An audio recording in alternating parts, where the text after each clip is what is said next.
Bonjour mes lecteurs, donc aujourd'hui je vais vous lire la série La cabane magique, tome 1, le dinosaure.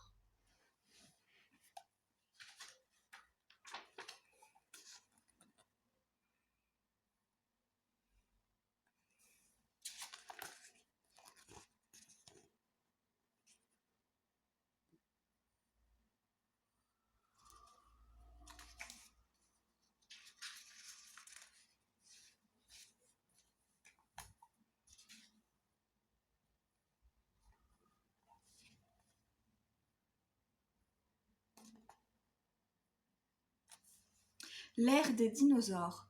Autrefois, la Terre ne ressemblait pas du tout à celle que nous connaissons aujourd'hui, avec les 7 continents. Il y a plusieurs millions d'années, il n'existait qu'un seul et immense continent nommé Pangée. Certaines régions de la Pangée étaient désertiques, d'autres humides et marécageuses. Les paysages étaient variés, forêts, jungles, plaines, montagnes, rivières et lacs.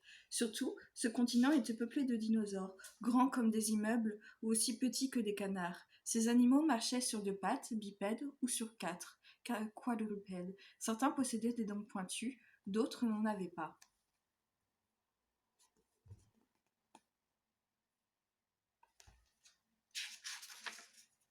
Les dinosaures appartenaient tous à la classe des reptiles et avaient plusieurs points communs. Ils vivent sur Terre, ils ont presque tous des écailles, ils pondent des œufs et ne volent pas. L'âge des reptiles.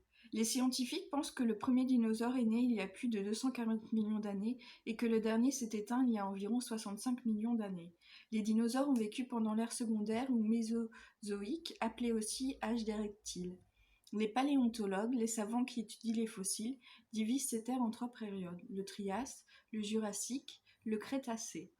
Les dinosaures les plus connus vivaient au Jurassique et au Crétacé. L'homme, lui, n'est apparu qu'après leur extinction. Alors comment se fait-il qu'on sache autant de choses sur ces animaux disparus? Eh bien, grâce aux os, aux dents et aux empreintes que les dinosaures ont laissées un peu partout sur la planète. 2. Les fossiles. Lorsque les scientifiques disent qu'ils ont trouvé un os de dinosaure, il s'agit en fait d'un fossile. Parfois, un dinosaure mourait près d'une rivière ou d'un fleuve. Son corps était alors petit à petit recouvert d'eau, de boue et de sable, qui ont durci au fil des années et l'ont emprisonné à jamais. En même temps, l'eau contenue dans la terre s'est infiltrée dans les os du dinosaure et les minéraux présents dans l'eau les ont transformés en pierre. Le squelette du dinosaure a ainsi été conservé dans une roche fossilisée. Tu te souviens du nid d'Anatosaurus, cet étrange dinosaure à bec de canard que Léa trouve dans la vallée des dinosaures? Eh bien, les œufs de cet animal ont eux aussi été fossilisés. Les fossiles retrouvés par les paléontologues fournissent de précieux renseignements sur les dinosaures, leur alimentation, leur façon de marcher, leur poids, leur mode de vie. Les herbivores avaient des dents plates pour écraser les plantes, les carnivores des dents pointues pour découper la chair. Certains animaux couraient très vite, ils avaient de longs fémurs, os de la jambe, d'autres étaient plus lents. Ils pesaient de 10 kg à une centaine de tonnes. Une empreinte de pas très marquée correspond à un dinosaure massif, une empreinte moins profonde à un animal plus léger.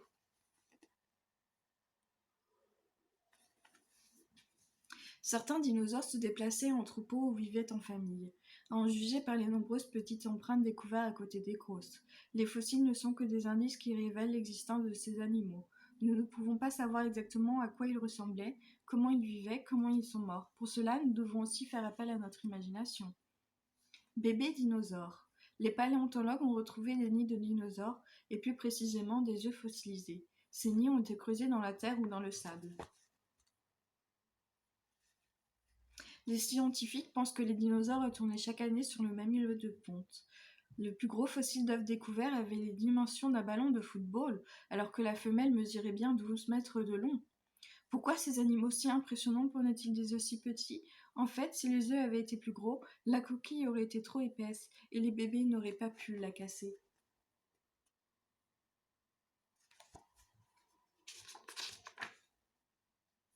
3. Chasseurs de dinosaures.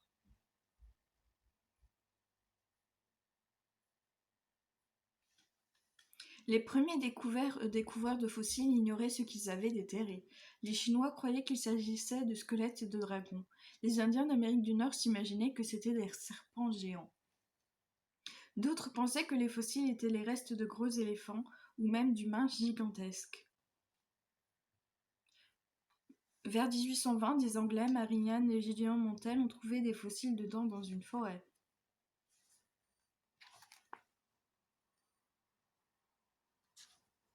Constatant que ces dents ressemblaient à celles d'un iguane, mais en 20 fois plus grandes, Gideon Mantell a baptisé l'animal à qui elles appartenaient Iguanodon, ce qui en latin veut dire dent d'iguane.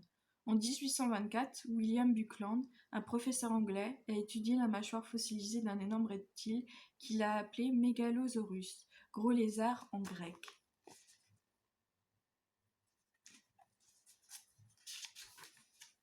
C'est un scientifique, Richard Owen, qui a inventé en 1842 le terme dinosaure. En grec, Deinos signifie terrible et sauros, lézard. Suite à ces premières découvertes, de plus en plus de gens se sont intéressés aux dinosaures. Les paléontologues ont déterré toujours plus de fossiles et les musées ont alors décidé d'exposer des squelettes.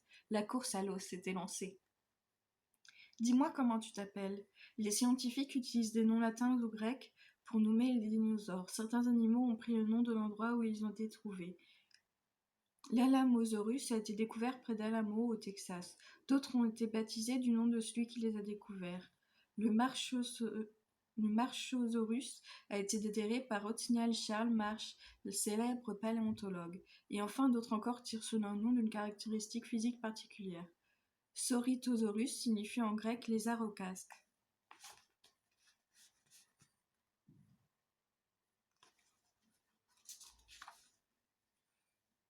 La guerre des os.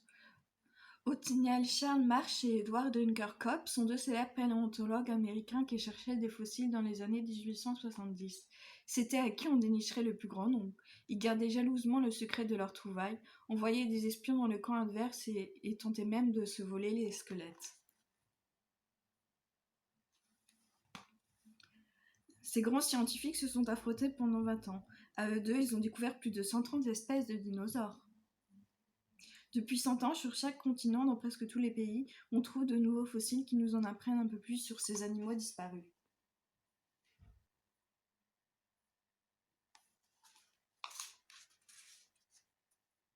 Les outils du paléontologue. Voici la panoplie du chercheur de fossiles.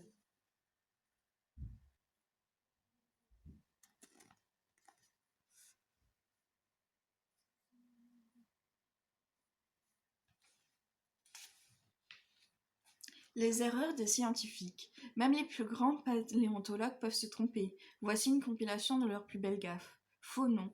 Pendant des années, un dinosaure appelé Brontosaurus a été exposé dans les musées.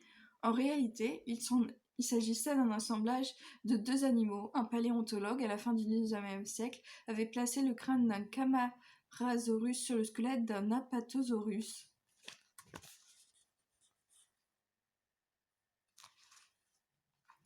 Palbambou. Au début de sa carrière, le paléontologue Edward Cope déterra le fossile d'un reptile marin géant. En reconstituant le squelette, il commit une grosse erreur, mélangeant les os de la queue avec les os du cou. L'animal portait sa tête au bout de sa queue.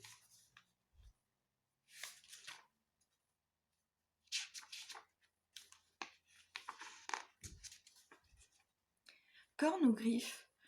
En étudiant des fossiles d'iguanodon, Gideon Mantell prit une des griffes du géant pour une corne. Il fit donc un dessin de l'animal avec la tête surmontée d'une griffe. Non coupable. Il y a 80 ans, en Asie, des chercheurs découvrirent des os de dinosaures à côté d'un nid plein d'œufs fossilisés. Ils supposèrent qu'avant de mourir, l'animal s'apprêtait à piller le nid et ils le nommèrent Oviraptor, le voleur d'œufs. En 1990, des paléontologues ont déniché des œufs semblables. Un squelette d'Oviraptor était couché sur les futurs bébés. Le dinosaure protégeait en fait ses œufs pour éviter qu'un voleur s'en empare.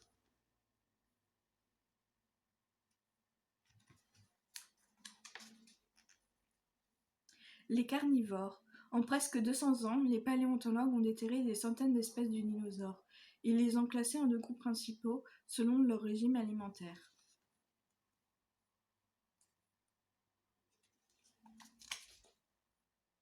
Les carnivores, ceux qui mangent de la viande, et les herbivores, ceux qui se nourrissent de plantes. Comment connaissons-nous leur mode d'alimentation ? Là encore, les fossiles sont des indices précieux. Les carnivores possédaient des dents tranchantes. Parfois, on trouve les restes d'un animal dans le squelette fossilisé d'un carnivore. Les herbivores, eux, avaient des dents plates et courtes, souvent en forme de spatule ou de feuille. La présence de graines dans leurs excréments fossilisés signifie que ces animaux mangeaient des plantes. Le plus ancien fossile de dinosaure provenait d'un carnivore de la taille d'une oie. On l'a baptisé Eoraptor.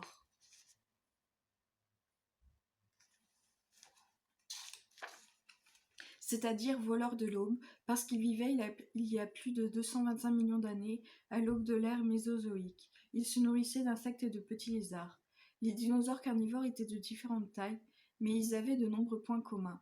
Ils se déplaçaient sur leurs pattes arrière, ils avaient de petits membres supérieurs, ils avaient une queue longue et puissante et des dents très pointues. Selon les paléontologues, les carnivores couraient pliés en deux et se servaient de leur queue pour s'équilibrer.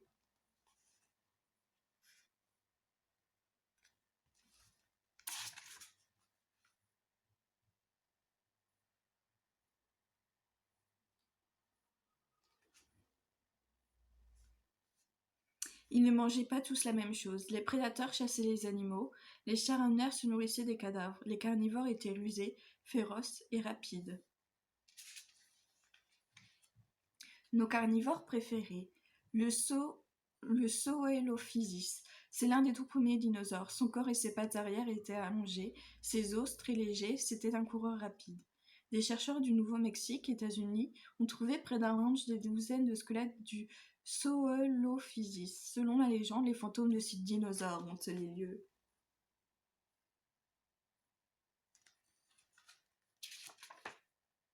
Le troodon. C'était l'un des dinosaures les plus intelligents. Son cerveau, comparé à sa taille, était énorme. Sa gueule était munie de dents minuscules mais très acérées. Ce coureur rapide pouvait atteindre une vitesse de 50 km/h. L'homme le plus rapide ne dépasse pas 37 km/h.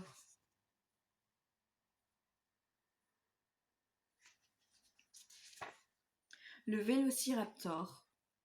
Ce dinosaure était rapide, intelligent et tout en muscles. Chacun de ses orteils était muni d'une puissante griffe. À 60 km/h, il bondissait sur sa proie et lui plantait ses griffes dans le corps. En 1971, un fossile de vélociraptor a été découvert serrant le crâne d'un protocératops. Avant de mourir, ce dernier avait mortellement blessé son adversaire qui s'apprêtait à lui déchirer l'estomac.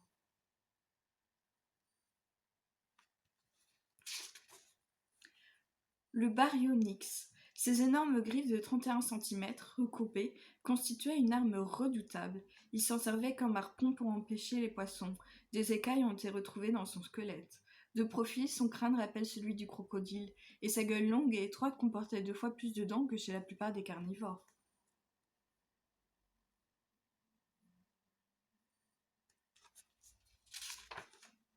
Le Tyrannosaurus rex. C'est l'espèce la plus connue. On l'appelle familièrement T-Rex. Ses pattes arrière étaient puissantes. Ses pattes avant, très courtes, lui étaient surtout utiles quand il se redressait. Il était gigantesque, 12 mètres de long, et pesait de 6 tonnes à 13 tonnes. Se retrouver face à lui, comme Tom dans la vallée des dinosaures, devait être terrifiant. Son énorme tête, de la taille d'une baignoire, était munie de mâchoires qui s'ouvraient sur une soixantaine de dents de 20 cm. En une seule bouchée, le T-Rex pouvait avaler tout rond, sans mâcher, jusqu'à 35 kg de viande.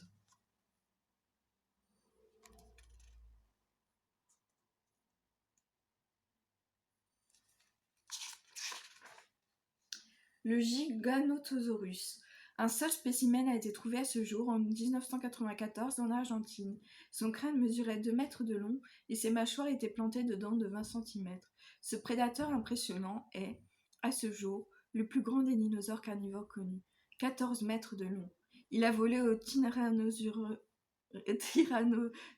rex sa place de roi des carnivores.